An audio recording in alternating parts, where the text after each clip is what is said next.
Good morning, good morning, good morning, everybody. How's everybody this morning? Well, I gotta say, I'm feeling pretty good this morning, although I'm feeling the heat. It's already coming on. It is getting warm, pretty warm. I might just go ahead and plug this in because I need a little bit of air circulating, and I have a little fan here that I use. Oh, my goodness. It's a little 12 volt. Okay. Whoops.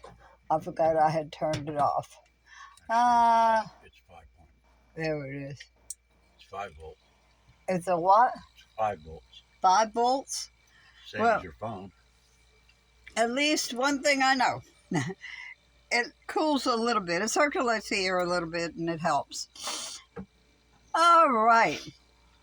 Now, I think I'm going to title this one Dum Dum Dum. Or Dummy Dummy Dummy. Yeah. Well, reason being, I did a very dumb thing the other day. I feel great today, but the other day. I'll go back a little bit more. Noah and I were sitting on the little deck out there, and I had my binoculars, and I saw this presumably little cave with my binoculars. Now, I wish binoculars had GPS and would tell you exactly how far it was, but it doesn't. So I said, tomorrow morning, let's take off early, and after we drink coffee, and go over there and check it out. So we did. We had our backpack. We had water. We had, the necessities. The chairs, thank God. Noah carries our folding chairs with him because I needed it a lot. So anyway, when you look out, it looks like the ground is all level until you start heading out. And it isn't. You're going up and down arroyos, up and down arroyos. Well, that wasn't so bad. I mean, I didn't like it, but it wasn't so bad.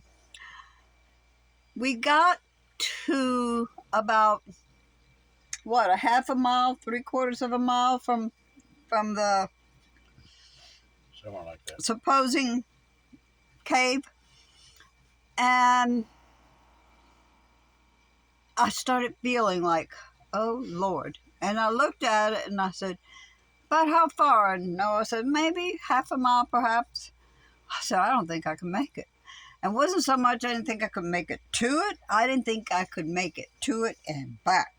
Because all of a sudden I started getting really, really weak. Okay, I am one of those that do not like breakfast. I will eat it occasionally, and especially if we go to a restaurant, I eat breakfast. But I didn't have anything to eat. I just had a cup of coffee. We were drinking water. We stopped quite a few times going over there. I mean, sat down, enjoyed the view and the quiet, and it's beautiful out there. That's all I could say. It's beautiful. So we started to head back. We decided, no, we're not going to go over there. We're starting to head back. So we started to head back, and my legs were like, I couldn't hardly move. I was a little bit like, my head was kind of foggy, not a lot, but enough. And I just kept telling Noah, stop, we got to sit. Stop, we got to sit, because I couldn't go very far. My legs my legs was not supporting my body. I got really hot, I got very hot. And I had water. I was drinking water the whole time, drinking water. I don't know how many times we stopped between where I decided, no, we're not going any further, to the point where that was it. I could not go any further.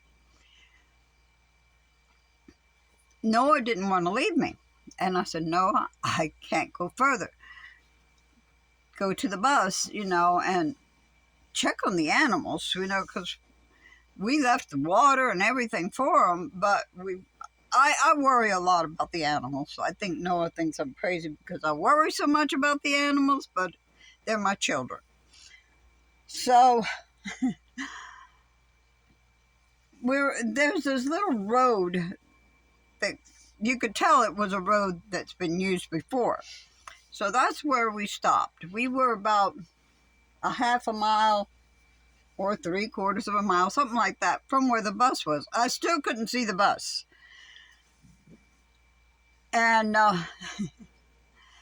so finally, Noah decided, okay, I'm going to go. And he tried to bring the bus to me, but they had a fence across, and he couldn't go down that road. So he came back to the bus. Of course, he had put all the animals in the bus by then. And he got a big thing of iced tea that we had the tea. And he put some ice in it, and by the time he got to me, there was no ice in it, but it was still kind of cool. But it was tea, and we drink sweet, sweet, sweet tea. He brought a t-shirt he had, a new t-shirt he had, and he brought a lot of extra water. I'm sitting out there and I'm thinking, you know, Lord, I'm going to die. I'm going to die out here in the desert. Oh, Lord. You know, these things, when your head is foggy, you have a lot of weird thoughts, you know, don't know where they come from. And I kept on saying, you know, Lord, you said that I can do all things through you. So I've got to make it. I have got to make it. I know I can do it through you. And meanwhile, I'm doing all this thinking while he's gone, and I'm saying, you know, Psalms 23, the Lord is my shepherd, I shall not want. Okay, I don't need anything because he supplies everything. But I'm sitting out there going, Lord, I still don't think I'm going to make it. I really don't. I was really getting kind of panicky. Meanwhile, he had left the chairs, both of them, there with me. And I don't know how long it was. I don't know how long it was that I waited. It probably wasn't as long as it seemed to me, but it seemed to me like an eternity.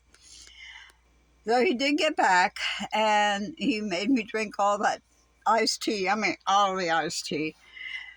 And I started feeling a little better. My head was clearing up some, but my body was still very weak. And he says, look, it's right down there. I mean, I wasn't lost as far as where the bus was. T-shirt on head. Huh? T-shirt on head. I what? T-shirt on head. Yeah. Oh, wait, I'll get there. You know, I could not see the bus, but I knew the bus wasn't that far away because I wasn't lost. I was just lost. So what he did is he got some of the water he brought and he put it all on the t-shirt and he put it over my head, and I put my cap back on, and it really did feel good. I mean, my face was hot, and I'd put that shirt on my face and it felt good and cool and around my neck. And I don't know how many times did you wet that t-shirt because it dried fast. Before we got here, it really dried fast. So he kept on pouring water on it and putting it on me to keep me cool. And so we walked, and every, 20 steps, stop, we got to sit. Stop, we got to sit. And he's so patient. He is so patient. I'm so thankful he was there, though, because I would have died. I would have just given up there. I really would. I was at that point where I thought, well, I'm going to die, so let me just enjoy it. And come on, animals, have a good meal on me, you know. But my concern was always the kids. Yeah, they're my kids. The animals, you know. So we finally made it over a ridge where I could actually see the bus. That gave me a little bit more of encouragement. Then Noah, all the time, he'd stop, get the chairs down, put the chair down so that I could sit. I'd take a breath, you know, kind of an encouragement. And Noah kept saying, you can make it, you can make it. I don't think I can make it. I don't think I can make it. Well, when I saw the bus, it was more of an encouragement. It was like, I might be able to make it. I think I might be able to make it. So the closer we got, every 20 steps that I stopped, the closer I got, the more I felt like I can make it. I can make it. I don't think we were very far away from it the last time that we stopped. We weren't too far from the bus, but I was still I didn't have energy in me at all. I was wiped out. And so I said, let's sit down. And I could see the bus really clear. I mean, I could see the picket fence, everything. We were really close. Maybe what? I don't know. Not maybe a football and a half, maybe 2 football fields long. Maybe. From the bus. So finally, at the last stop, I saw and I said, go that way, right? He said, because I was really like, I knew which way to go, but my mind wasn't functioning correctly. And I looked at the bus and I said, all right, that's it. I'm going to get to the bus. I don't care if I got to crawl. I'm going to make it. I'm not stopping again. And kind of like a walking, running, crawling type thing. I made it to the door of the bus, and I was so wiped out. Honestly, if it wasn't for Noah, I would have given up. I would have just said, that's it. Nope. But he was there constantly encouraging me. You can do it. No, I can't. You can do it. No, I can't. And I'm stubborn anyway, so. And don't agree with me. Okay? You're sitting there, do not agree with me. Okay? But it was... It was my stupidity. I should, number one, like Noah said, you should have had some kind of fuel in you. You should have eaten before we left. Well, neither one of us did. He has more fuel than I do. That's right. He had a muffin. He had a muffin. Blueberry muffin. And I had the muffins with me. But I just couldn't eat it. Not by the time you got that bad. Yeah, when I got that bad, I took a bite and I could not. It was like I was chewing and chewing and chewing and nothing was going. So, yeah, by that time I was like, that's it. I'm wiped out. I've had it. But thank God, and thank God for Noah, that I'm here to tell you the story. Now, when I'm saying dumber, dumber, and dumber, don't you all do that. Look, I'm 79 thinking I'm going on 18, okay? I keep on forgetting how old I am. I keep on forgetting I don't have what I had, the stamina that I had when I was young. 10 years ago, I was climbing. Today, I wouldn't attempt it. Well, I probably would, knowing me. But I shouldn't. Don't take for granted what you see ahead of you, because sometimes it's a lot further than what you think. Yeah. I still, like yesterday, was sitting on the deck again, and I'm looking towards, and I could see it. Towards where that cave is. I'm not doing it again. Maybe in the wintertime, yeah, when it's cold, but not now. No more. I'm not that brave anymore. But, you have to be careful. I had plenty of water. We had plenty of water. I drank the water all the way. But that wasn't what I needed. I needed more than that. I needed that, but more. And what I really needed was not to have taken off. I knew it was going to be really hot. We left at about 8:30, 9 o'clock in the morning? I don't know. We didn't get back till about 3 o'clock. It was maybe a total of 5 miles coming and going, 5 miles. For Noah, it was more than that. It was like an extra mile because he had to come back, and then he went back, and then he came back with me. So it was a lot more for him. And thank God he's got the stamina I don't have. Somebody had to have it. But just telling you the story because there's a lot of us, especially people closer to my age, that refuse to accept that they are that age, that want to keep doing things that they did before. But you can't. I push myself. I do. I push myself to doing things that I used to do because I don't want to give that up. I always enjoyed doing it. But I've got to stop and think and realize that I'm not the person, well, I am still the person I was, but my body is not the same as it was back then. I don't have that energy that I used to have. I don't have, what's a good word for it? I can't go as far as I used to. I mean, I had my inhaler, and it wasn't even the need for the inhaler. I think I used it several times because I was getting a little out of breath, but it wasn't even that because I didn't use it on the way back, but maybe once. So it wasn't that. It was just that